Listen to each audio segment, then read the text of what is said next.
하나는 과연 문재인 대통령이 결재를 언제 어떻게 누구의 보고를 받아서 했느냐, 이것이 가장 큰 문제점이 되고 있어요. 그랬기 때문에 여기에 대한 이 언론의 집중적인 취재가 나오고 있는데요. 동아일보에서 조금 전에 상당한 중대한 뉴스를 보도하고 있습니다. 바로 이 결재 과정에 중대한 법적 하자가 있지 않느냐, 이런 보도를 하고 있는데요. 사실 이번 결재 과정의 중대한 하자는 청와대에서 그렇지 않습니까? 검사 인사 문제는 통치행위다 그랬는데, 통치행위가 법적인 하자를 갖고 있으면 이건 바로 탄핵으로 이어질 수 있는 중대한 법 위반 사항이다. 이런 것 때문에 신현수 민정수석이 결국은 사퇴라는 엄청난 이 카드를 들이밀고, 그것도 만족이 안 돼서 휴가까지 전격적으로 간 것이 아닌가 하는 생각을 떨쳐버릴 수 없다는 그런 결론을 제가 먼저 말씀드리고 싶어요. 그래서 이 동아일보에서 대대적으로 지금 보도하고 있는 내용을 보면, 왜 청와대에서는 대통령의 결재 시점과 관련해서 첫 번째로는 밝히지 않는지, 그 다음에는 결재라는 말을 쓰지 않고 왜 재가라는 말을 쓰는지, 이런 두 가지 의혹을 가지고 뭔가 수상하다, 그래서 이 법적인 중대한 하자가 있는 것이 아니냐, 이런 문제를 제기하고 있습니다. 그래서 이 시점 공개하지 못하는 것과 관련해서 청와대가 지금까지 얘기한 걸 보면, 재가 없이 인사 발표를 했다는 것은 사실이 전혀 아니다, 이거를 얘기하고 있어요. 그 다음에 또 하나는 청와대에서 지금 발표하고 있는 내용을 보면, 대통령이 재가는 있었다, 그렇게 바뀌고 있거든요. 다만 결재 시점은 밝힐 수 없는데, 이 결재 시점을 밝힐 수 없는 이유는 하나의 통치 행위다, 이렇게 입장을 정립을 했습니다. 그리고 이와 관련해서 이 박범계 장관이 어제 국회에서도 야당 의원으로부터 많은 질문을 받았는데요.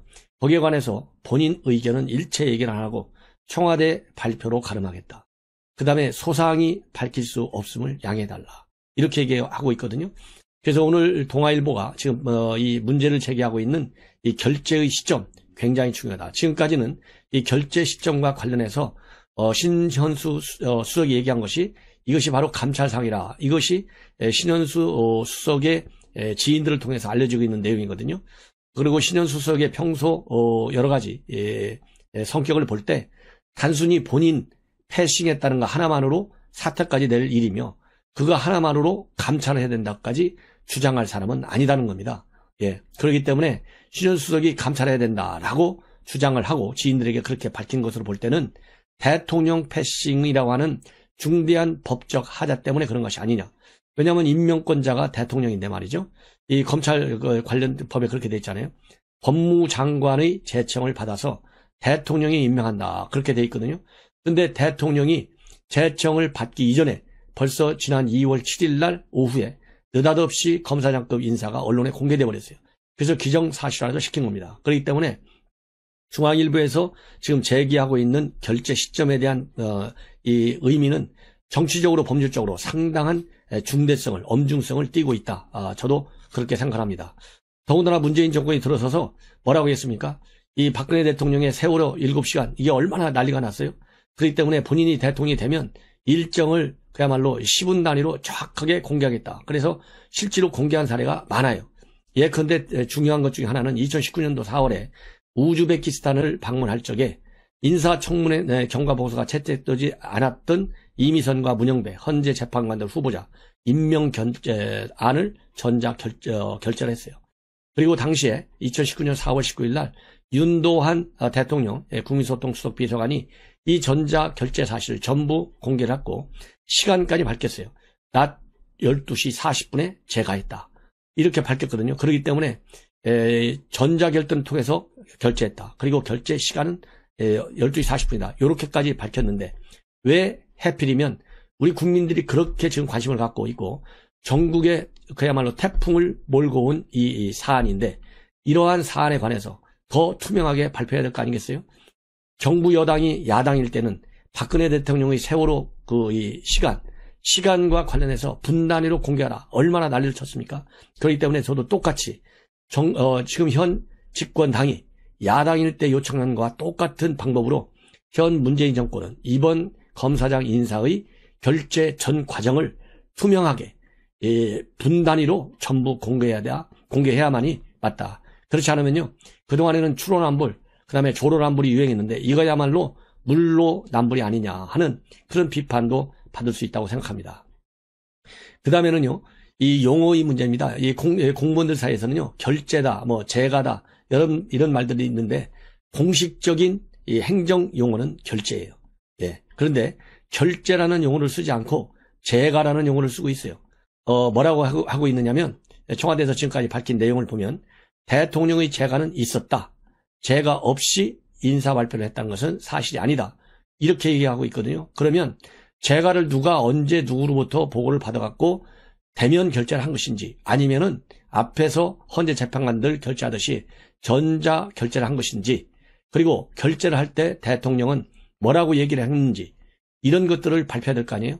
여기에 대해서는 일체 발표하지 않고 이 대통령 결제와 관련된 내용은 통치행위다. 더 이상 알려고 하지 말라 이거예요. 대통령의 통치행위도 법과 관련 규정 그리고 관례에 맞춰졌을 때 적법하게 행사하는 거예요.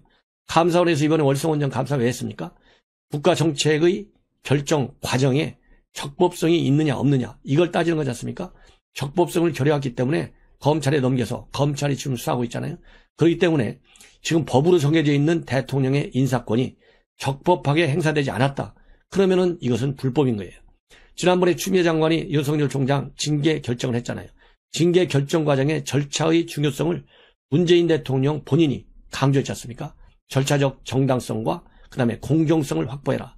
그러면 똑같이 그때 징계와 이번에 검사장 임명 똑같은 인사 문제잖아요. 이 인사 문제가 이 말단 검사의 인사가 아니라 그야말로 대한민국 검사장 최고 높은 사람들이잖아요. 이러한 최고의 검사들 검사장 결재이기 때문에 더더욱이 엄중한 법적 절차를 진행하는 것이 합당한 거 아니에요? 합법적인 것이고. 그런데 이런 거를 통치행위라는 용어 하나를 가지고 전부 두리뭉실하게 넘어가려는 거 시청자 여러분 이해할 수 있어요? 절대 이해할 수 없죠. 그렇기 때문에 이 법적 말하자면 책임을 면하기 위해서 결제라는 용어를 쓰지 않고 두리뭉실한 재가라는 용어를 쓴 것이 아닌가, 이런 의혹도 생길 수밖에 없는 거예요. 그러니까 상당히 비공식적인 용어를 쓰는 겁니다. 그래서 많은 의혹이 제기되고 있고, 그리고 특히 신현수 수석과 가까운 법조계 인사들도 신수석이 이번 검찰 고위 간부 인사 과정을 감찰 사안이라고 생각했다. 그리고 신수석은 본인이 백신 당했다고 감찰을 요구하지는 않을 사람이다. 그렇게 무리한 사람이 아니라는 거죠. 중대한 절차적 법적 하자가 확인됐기 때문에 감찰을 요구했고, 그리고 그걸 가지고 대통령이 내가 패싱을 당해도 결제를 하는구나, 이걸 보고 이것은 법적 하자가 있구나, 이렇게 판단했을 가능성이 상당히 크다. 그것이 저의 해석이기도 합니다. 이러는 상태에서 일단 대통령한테 일임했다, 그렇게 나왔지 않습니까? 그런데 일임했는데도 불구하고 지금 하루가 지났잖아요. 아직까지도 대통령이 이 일임된 사의를 어떻게 지금 행정적으로 처리하고 있는지 하루가 넘도록 발표가 안 나오고 있어요. 이렇게 하루가 넘도록 발표 안 나는 이유 중에 하나가 바로 이러한 법적 문제점을 지금 야권에서 또 언론에서 전옥현의 안보 정론에서 문제 제기를 하기 때문에 이 세월호 7시간하고 비슷하지 않습니까? 그래서 대통령의 법적 책임을 어떻게 하면 면할 것인지 꼼수를 쓰기 위해서 그런 것이 아닌가 하는 생각이 들어요. 그러다 보니까 이 주호영 국민의힘 원내대표가 박범계 장관의 요구대로 우리 편에 서기로 하고 투항한 것이 아닌지 의심스럽다. 사태 파동으로 대통령 리더십이 크게 손상되고 국정불신을 초래한 점에 대한 해명이나 사과 없이 애매하고 어정쩡하게 넘어가려는 것 같다. 진퇴를 머뭇거리다가 망신당한 사람들이 많이 봤다. 사람들을. 모든 공직자는 헌법과 국민에 충성하면서 불의와 불법 방직에 직을 걸어야 된다 할 때 모든 공직자 중에는 저는 대통령도 포함된다, 이렇게 봅니다. 그리고 신현수 수석과 김기현 국민의힘 의원이 서울법대 동기이고 동창이고 국회의원이 되고 나서도 종종 연락을 주고받는 가까운 사이다, 이렇게 알려지고 있고요. 이 김기현 의원이 오늘 언론과 인터뷰를 통해서 이러한 내용을 밝혔어요. 그래서 신현수 수석의 여러 가지 성격을 볼 때 국정 난막상을 바로 잡아야겠다는 의지가 굉장히 크게 있었던 것 같은데 그게 잘 안 됐다. 왜? 강력한 친노, 친문, 강성 운동권 그룹들의 압력이나 과도한 행포에 견디기가 굉장히 어렸을 것이다. 그렇게 지금 평가를 하고 있고, 이 평소에 신현수 수석의 성격으로 볼 때 이러한 친문, 그 다음에 친노, 강성운동권 사람들과 생각이 같을 리는 없을 것이다. 예, 이런 해석을 하고 있습니다. 그러면서 이 동구들 사이에서도 매우 신망이 두터운 사람이고 어떤 정치인이 되겠다는 야망을 가진 사람은 절대 아니다. 절대 아니다. 그러면서 이번에 어정쩡하게 봉합해 놓은 상태인데 결국 또다시 터져나올 휴화선 정도의 수준이다. 2달도 채 되지 않아서 그만둬버리면 대통령이 직접 타격을 받을 그런 사정 때문에 임시 봉합한 것이다. 그러면서 도대체 구중 궁궐에서 일어난 권력 암투가 우리 국민들 모르는 사이에서 어떻게 되는지 알 수가 없다. 이게 무슨 조선시대 사극 드라마를 보는 것도 아니지 않느냐, 이렇게 비판을 하고 있고요. 인사에 관해서 배경을 설명하고 그 과정에 대해서 의문이 생기면 해명을 하는 것이 당연한 의무이지 대통령이 왕이냐, 이렇게 하면서 대통령의 책임론을 지금 거론하고 나섰습니다. 자, 이번에는 여러분들 언론에 종종 나오는 석동현 전 동부지검 검사장 이성윤이를 밑에 데리고 있다가 그 당시 검사 성추행 사건 때문에 사표 내고 나왔다가 이번에 국민의힘의 초대 공수장 후보로 추천받은 석동현 검사장이 이번 신현수 사태를 두고 페이북에 올린 글이 지금 언론에 보도되고 있습니다.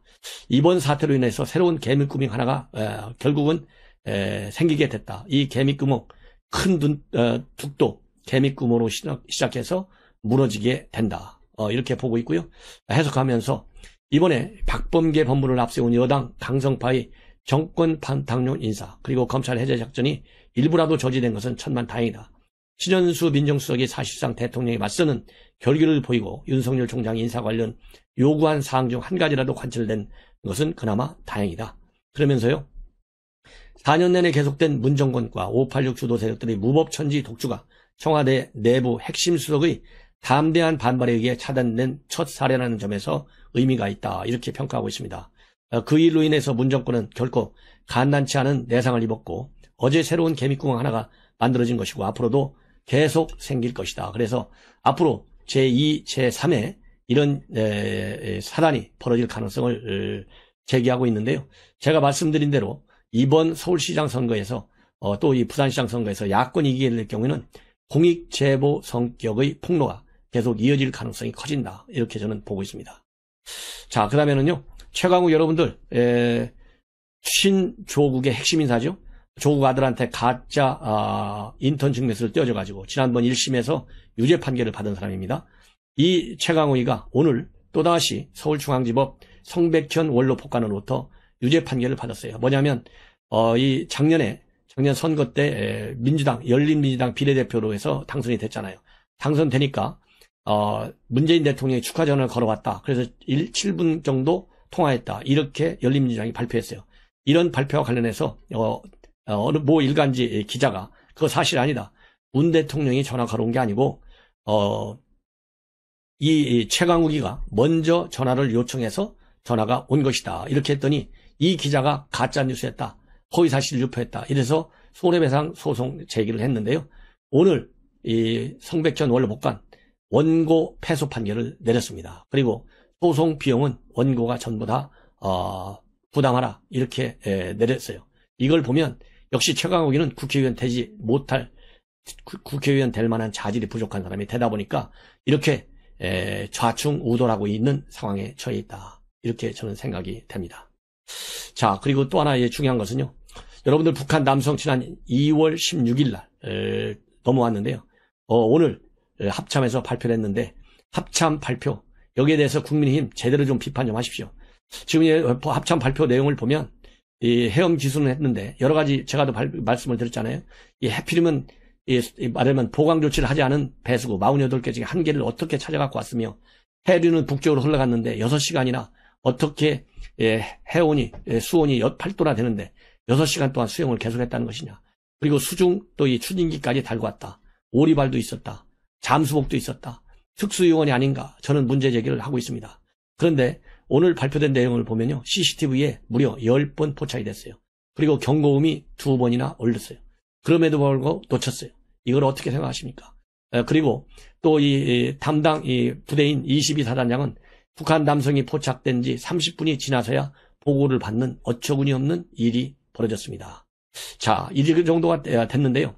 오늘 합참 발표 일주일 내내 조사한 결과가 주로 우리의 대응 태세에 허점이 뭐였느냐, 여기에만 초점을 맞추고 있지, 이 남성은 과연 대남 특수요원으로 보낸 사람인지, 아니면은 정말 평범한 북한 주민인지, 아니면 북한 선원인지, 북한 현역 군인인지, 신병에 관해서는 일체 언급이 없어요. 이거를 국민의힘 측에서는 국회의원들 뭐 하고 있어요? 이걸 가지고 국방부에 집중적으로 질문해야죠. 서면 구두로 질문해서 이 남성의 신원사항에 관해서 집중적인 정체성을 밝히는 것이 저는 국민의힘이 해야 될 일이다, 이렇게 보고 있고요. 이렇게 경계망이 툭 떨렸는데도 불구하고 지금 해경에서는 말이죠, 우리 군에서는, 국방부에서는 군 해안 경계 임무를 해경에다가 넘기려고 한다고 합니다. 그래서 로드맵을 만들고 있대요. 이거 기가 막힌 거 아니에요?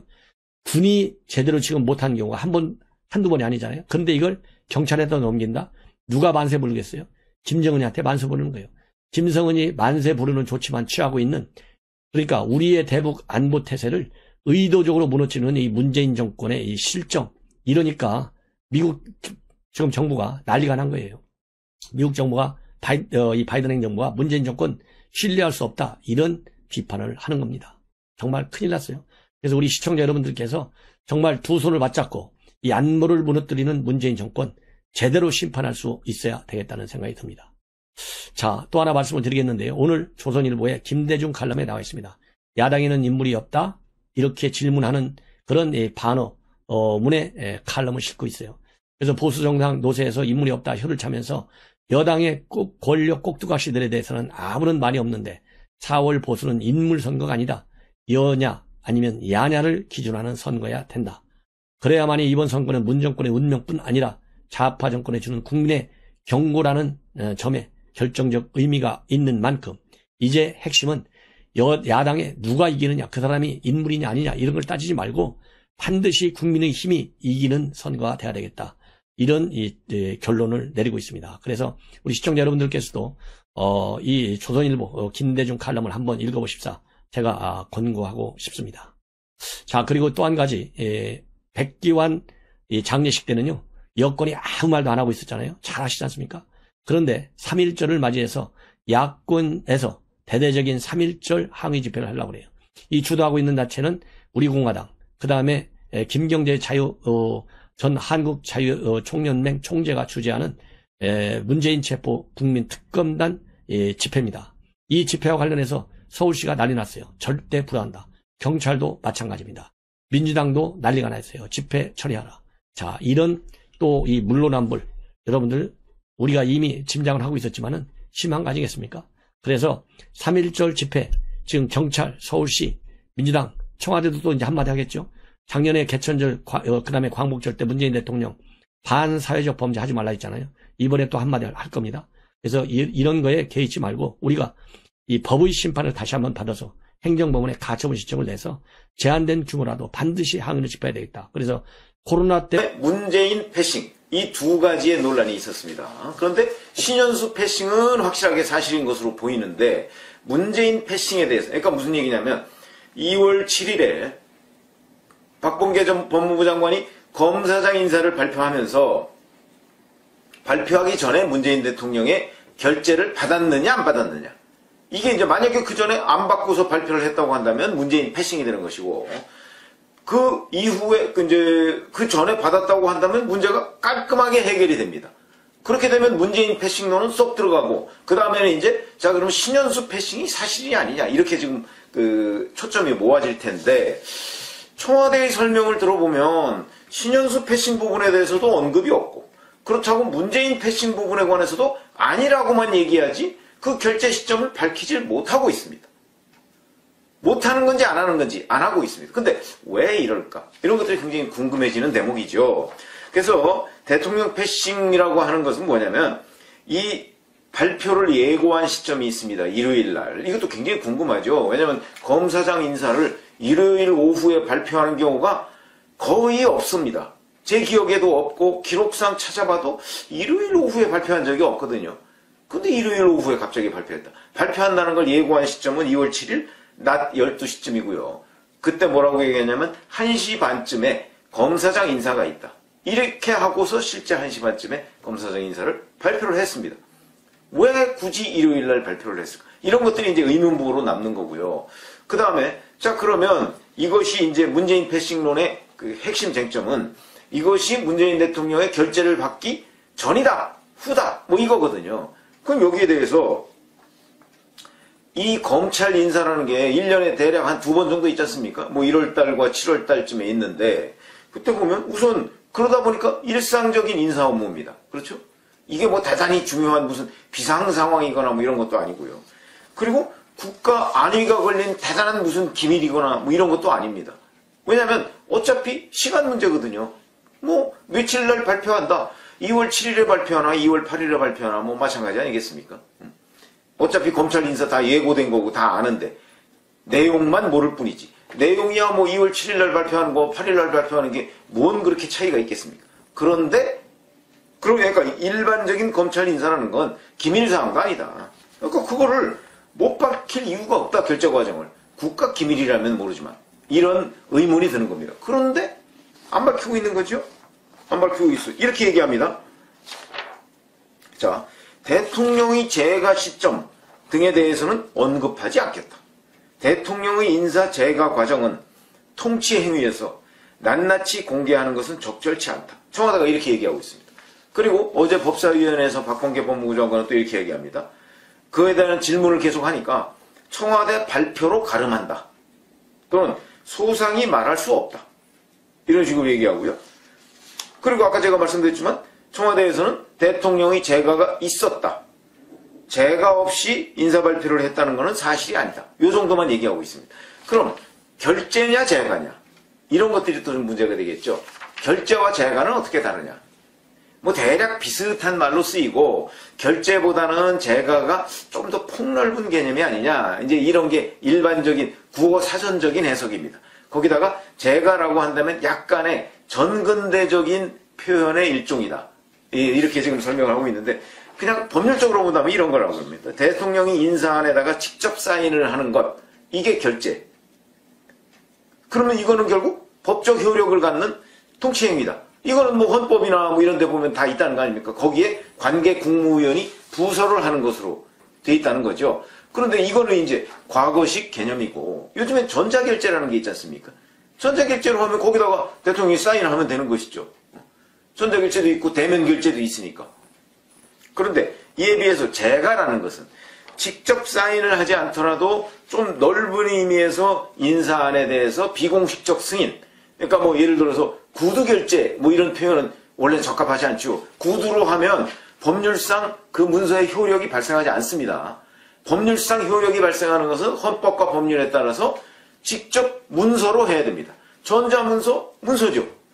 그러니까 전자결제까지는 가능한데 구두결제를 했다고 한다면 그러니까 전화로 뭐 예를 들어서 박범계 법무부 장관이 문재인 대통령한테 이번 검찰 인사를 이렇게 하려고 하니까 그 지금 대통령님께서 그 승인을 해주시죠 라고 했을 때 문 대통령이 그 어떻게 한다고요? 그렇게 해요? 그러면 오케이 알았습니다. 그러면 뭐 나중에 올라오면 결제를 하고 내가 일단 알았으니까 라고 하는 건 우리가 그냥 정치적 의미에서 구두결제라고 할 수 있습니다. 그러나 이거는 헌법이나 법률에서 명시한 방식의 결제는 아닙니다. 그러나 만약에 구두결제를 했다면 그거는 법률상 그 문서의 효력은 문제가 될 수 있을지 몰라도 정치적으로는 뭐 그럴 수도 있겠다 이렇게 생각이 되는 것이죠. 그러나 여하튼 법률상으로는 그건 문제가 되는 것이니까. 그러면 그래서 이제 재가는 이런 구두결제까지를 포함하는 개념 아니냐 이렇게 해석을 할 수가 있는데 자 그러면 이제 문제는 이 사람들은 계속해서 지금 그 결제 과정을 공개할 수 없다. 이게 무슨 통치행위다 이렇게 얘기를 하고 있거든요. 그러면 과연 청와대 설명이 맞는 것이냐? 그래서 옛날 기록을 찾아보니까 그렇지가 않습니다. 무슨 얘기냐? 이 결제 방법과 시간 같은 거를 공개한 적이 있더군요. 문재인 청와대가. 예를 들어서 2019년 4월에 문재인 대통령이 우즈베키스탄을 방문하면서 국회에서 인사청문 경과보고서가 채택되지 않은 사람이 있었습니다. 당시에.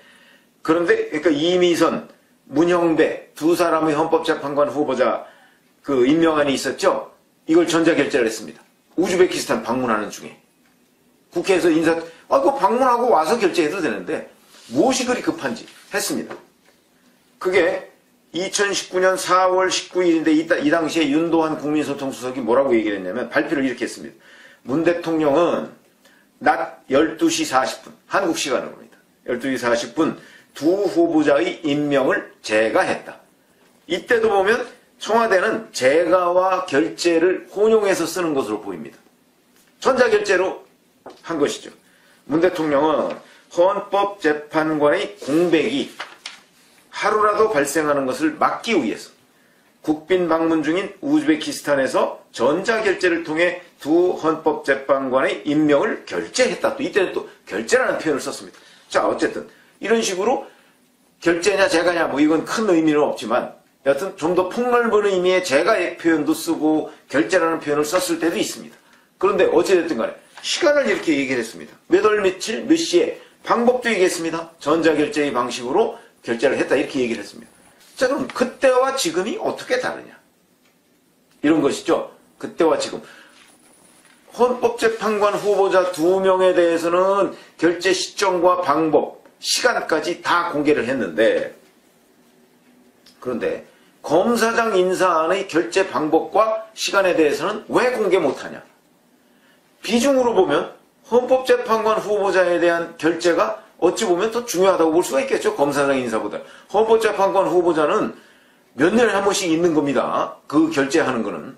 이게 훨씬 더 중요하다고 봐야 되겠죠. 근데 이런 것까지도 공개를 하는데 왜 검사장 인사, 일상적인 인사에 불과한데 이거에 대해서는 공개를 못하느냐. 이 부분이 이제 논란이 되는 겁니다. 왜 그때는 맞고 지금은 틀리느냐. 이런 얘기를 할 수가 있는 것이죠. 자, 그런데 여기에 대해서 그 신현수 민정수석의 법조계 지인이라고 하는 사람은 이렇게 얘기하고 있습니다. 이게 이제 오늘 아침 동아일보 보도인데 신현수 수석이 이번 검찰 고위관부 인사 과정을 감찰 사안이라고 생각했다. 이런 식으로 얘기합니다. 근데 이 사람은 신현수 수석이 그러면 문재인 대통령한테 감찰을 건의